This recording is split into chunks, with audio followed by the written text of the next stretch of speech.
Ito yung smartphone na maganda, tapos kakaiba pa. This is the Nothing Phone 3A Lite. Eto guys, yung pinakamura ngayon ng Nothing Phone brand and available na siya dito sa Pilipinas. Talagang 13 to 14,000 pesos. Sulit nga ba talaga to? Well, kung hindi nyo pa alam, yung Nothing brand, isa to sa mga magandang smartphone brand internationally. Nagpo-focus sila sa user experience. So kung ano mang kailangan natin in our daily lives, dun sila nag-e-excel. Hindi lang basta sa specs, pero sa mismong paggamit mo ng smartphone. Kaya naman guys, I'm pretty sure na marami sa inyo ang naku-curious kung mas better ba to sa mga iba't ibang phones at this price point. Actually, mas mahal to dati. Pero ngayon, medyo bumababa na sa mga sale. Tapos meron pang mga vouchers. Kaya naman, kung nag-iisip ka na bumili ng bagong smartphone na maganda, well, definitely stick to this video dahil nga sasabihin ko sa inyo lahat ng mga dapat nyong malaman about this phone and kung ano yung mga na-experience ko while using this one. And we will start in 3, 2, 1, let's go!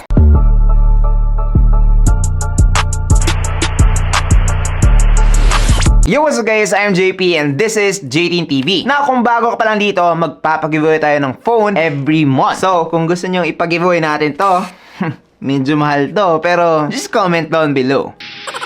Now, back to this one, medyo manipis lang yung kanyang box. So, huwag kayo mag-expect na punong-puno to na accessories. Dahil guys, yung laman lang nito is yung phone, Type-C to Type-C na cable, and wala nang iba. Nagamit ko na pala yung Type-C. Wala na dito. Now, just look at that. Transparent back. Napakayayamanin. This is in the color black. Meron ka pa ibang color which is yung white. Kung makikita nyo naman dito sa kanyang cameras, triple camera po siya and lahat yan meron laman. Wala po siyang pangdagdag camera lang or design lang. This has 50MP main camera, 8MP ultra wide and 2MP macro. So lahat ng yan merong purpose. Yes, lahat. Di katulad ng iba dyan. Auxiliary, wala naman talagang purpose. Huh?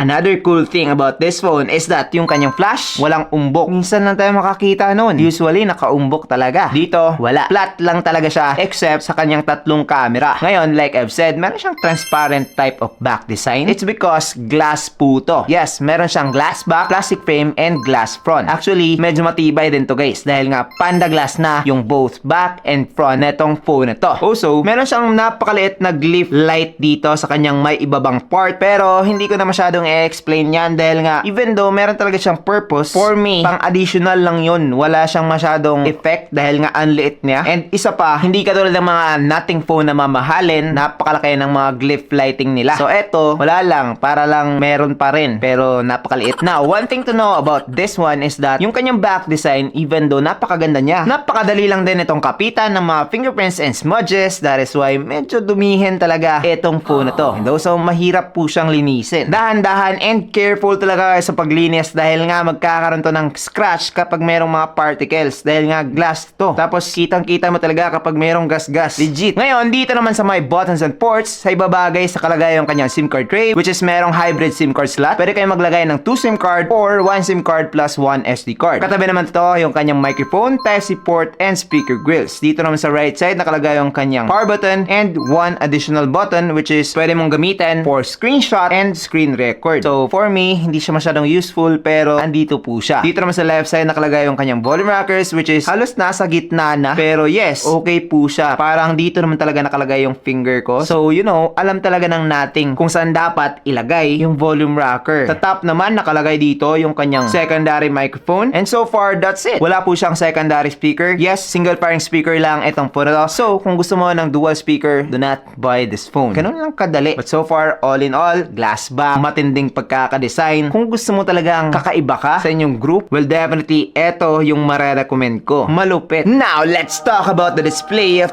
this phone. Eto guys, medyo malupit na to. This one has 6.77-inch AMOLED display with 1080p Full HD Plus resolution, 1 billion colors, 120 Hz refresh rate, and up to 3000 nits peak brightness. Tapos isa pa, pantay-pantay lahat ng bezels niya all around. Isa talaga to sa mga napakagusto ko pagdating sa mga Nothing phone. Pantay-pantay talaga siya lahat. Even though medyo may kakapalan yung kanyang bezels, nakaka-enjoy pa rin talaga siyang gamitin. Especially when watching movies or just using your phone in your daily lives like Facebook, YouTube, TikTok, mga ganon. Wala nang problema to guys. Nakaka-enjoy na yung display nitong Nothing Phone 3A Lite. Now, it also has Panda Glass MOS Level 5. It means na matibay na yung display niya. Wala namang crack. Kinabahan ako dun. Buti na lang talaga and matibay siya. And so far guys, wala talaga ang problema dito. Mapa speed, resolution, napaka-smooth, vibrant, and clear na to for watching movies, videos, and things like that. Even using this outdoor guys, wala na tong problema. Para sa akin, kung display yung hanap mo, pwede na etong phone na to. Now, let's talk about the performance of this phone. So, unang-una guys, eto ay meron ng Android 15 which is upgradable up to Android 18. Yes, meron po siyang 3 major Android updates with Nothing OS 3.5 which is napakagandang gamitin. Yes, isa to sa mga gustong-gusto ko talaga sa nating phone dahil nga sobrang simple, sobrang daling gamitin, and at the same time, napaka-aesthetic din. Mapa-control center man, or even just using the homepage of this phone, napaka-cool, okay na talaga for me. Ngayon, syempre, subjective to. Merong mga taong ayaw ng ganito, mas gusto yung medyo mas madaming words, mas madaming fonts, while ako naman, gusto ko yung as simple as possible, which is andito sa phone na to. Ngayon, pagdating naman sa kanyang processor, eto guys ay merong MediaTek Dimensity 7300 Pro 4nm processor with octa-core CPU up to 2.5 GHz and Mali G615 MC2 naman pagdating sa kanyang GPU. So far guys, napakaganda na ng processor na to, especially for its price. Ngayon, madami sa inyo ang magsasabi na, uy, mas malakas pa si ano, mas maganda pa yung processor ni ano. Well guys, sabihin ko sa inyo, hindi lang naman talaga yung processor yung importante. Depende rin yun kung ano yung brand ang gumagamit. Meron kasing mga times na merong other phones na merong same processor nito, pero hindi masyadong maganda yung kanilang pagka-optimize. While si nating phone naman, optimize yung processor guys. Nakakuha na nga siya ng 908,000 pagdating dito sa Antutu benchmark, which is malaki and okay na, especially kung hindi ka gamer. Hindi ko to i-recommend sa mga pure gamer na mabibigat talaga na games yung nilalaro. Pero kapag Mobile Legends, Call of Duty, Honor of Kings lang naman yung laruin mo, nako po, naglaro na ako niyan. Napaka-smooth dito sa Mobile Legends. Playable na playable, walang lag, walang frame drops, and nag-enjoy talaga ako. Same experience with the Honor of Kings. Napaka-smooth, no lag, and makakapaglaro ka talaga ng maayos. Also, dito sa Call of Duty, maganda yung graphics niya, napakabilis din ng response, and yung visuals as well is napaka-okay talaga. So, eto lang ata yung smartphone na pwede ng pang-gaming, pero ayaw kong sabihin pang-gaming dahil nga baka yung iba dyan maglaro ng napakabigat ng game tapos magre-reklamo. Yun lang naman. Pero kapag eto lang naman yung mga games mo, tapos Genshin Impact siguro, huwag kang mag-expect masyado sa Genshin Impact dahil nga ang bigat din ng game na to. Especially kapag pang matagalan, pero makakapaglaro ka na rin and mag-e-enjoy ka na using this one. All in all, pagdating sa kanyang performance, pwede mo nang gawin yan. Especially with its 8GB of RAM plus 256GB of storage na pwede mo pang lagyan ng SD card. Ang lupet, diba? Pwede ka na mag-multitask dito, gawin lahat ng mga usually ginagawa natin like Facebook, messaging, pag video call sa inyong mga jowa, wala na pong problema yan using this phone. Para sa akin lang talaga, meron pang mas malakas dito for its price, pero pagdating sa kanyang software, pagiging aesthetic, I don't think so. Nothing pa rin yung number 1 pagdating dito. Now, let's talk about the battery. Eto na ata yung pinaka-decent lang na specs na itong phone na to. It's because, eto guys, ay meron lamang 5,000 mAh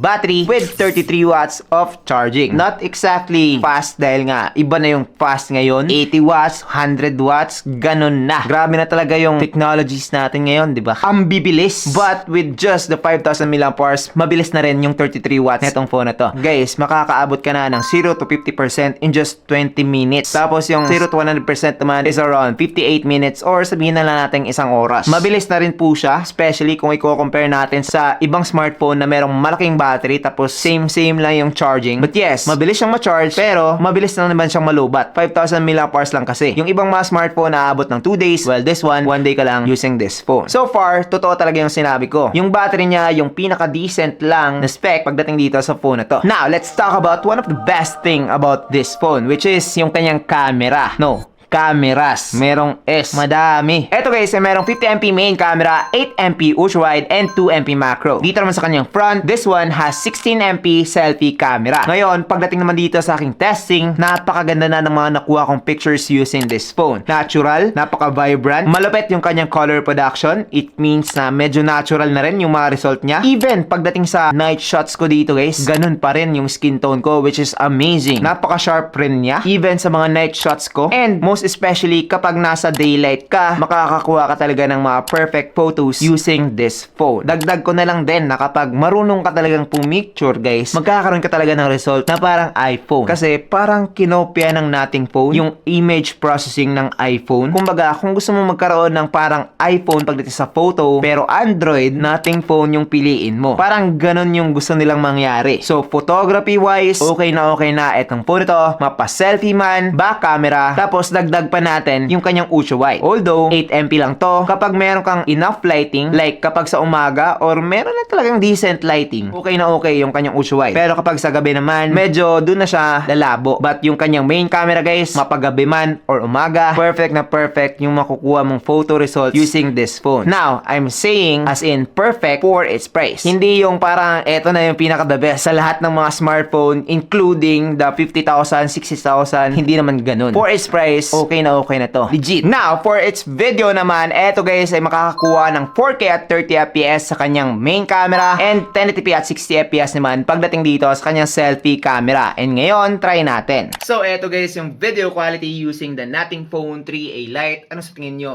Okay ba? Comment down below. Ngayon, try naman natin yung kanya selfie. And eto naman, yung selfie video niya. Sharp. Just look at that. Comment down below kung ano sa tingin nyo. For me, pagdating dito guys sa kanyang 4K at 30fps, medyo zoomed in po siya. Kaya naman kung gusto nyo mas malapad pagdating sa kanyang main camera, you might want to use the 1080p at 60fps. Yes, merong 60fps pero 1080p lang po. Ngayon, napaka-stable ng mga result niya, especially dito sa videos dahil nga meron na pong OIS or Optical Image Stabilization etong phone na to. So, imagine nyo na lang na para siyang merong gimbal which is nababawasan yung alog, especially kapag maalog kayong gumamit. And I guess, okay na to pang vlog, especially kung starting ka pa lang. So far, video quality wise, decent lang yung kanyang result, pero yung kanyang feature, like OIS, birang-bira lang yan, especially for its price. Dagdag pa natin yung kanyang ultra-wide camera. Pwede rin, di ba? But yes, even pagdating sa camera app nitong phone na to, gustong-gusto ko talaga yung kanilang software. Napakalinis, mabilis i-access, and mabilis din po siyang kumuha ng pictures and videos. Hindi po siya katulad ng ibang mga phones at this price point na meron pang konting delay or lag habang ginagamit yung camera. Now, overall, i-recommend ko ba etong si Nothing Phone 3a Lite? Well, definitely yes. Especially kapag makukuha mo pa to ng mas lower pa sa 13,000 pesos. Guys, yung camera pa lang nito, tapos yung kanyang software, napakasulit na talaga nitong phone na to. Dagdag pa natin yung design. Maaasa ang Android support, tapos okay na rin pagdating sa processor. Kung gusto mo talaga yung phone na tatagal sa inyo and alam mo na hindi ka bibiguin, well, definitely recommended ko na etong phone na to. Malupit, especially kapag ginamit mo na. Pero kapag tinitingnan mo lang, parang sakto lang, di ba? So that's it. Kung gusto niyo pag-giveaway natin ng tong phone na to, just comment down below. Pero kung hindi naman, okay lang din. Dagdag ko na to sa collection ko. So that's it. Kung bibili mo kayo, abay, marami kayong pera. Magpunta na lang kayo sa link sa description box. Dahil nga kapag click mo yon, magkakaroon ka pa ng YouTube voucher, which is additional discount na naman, di ba? Ang hassle nun para sa inyong mga maraming pera. Pero sa mga sakto lang, big saving. Napaka-good Samaritan ko talaga. So that's it. I'm JP and this is GTN TV. Thank you for watching and God bless. Bye-bye.